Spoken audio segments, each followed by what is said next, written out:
আজকে আমি দেখাবো সহজে করলা রান্নার রেসিপি।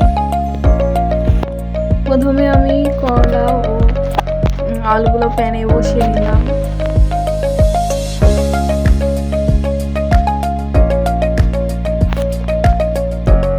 এবং পেঁয়াজ কুচি দিয়ে দিলাম। তার সাথে রসুন ও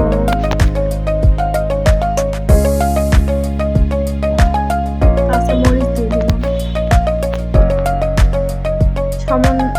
পরিমাণ মতো লবণ, হলুদ গুঁড়া ও তেল দিয়ে দিলাম। তারপর ভালো মতো মাখিয়ে পানি দিয়ে দিলাম।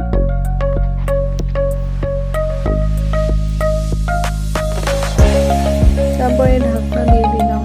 কিছুক্ষণ পরে দেখুন কালারটা কত সুন্দর এসেছে।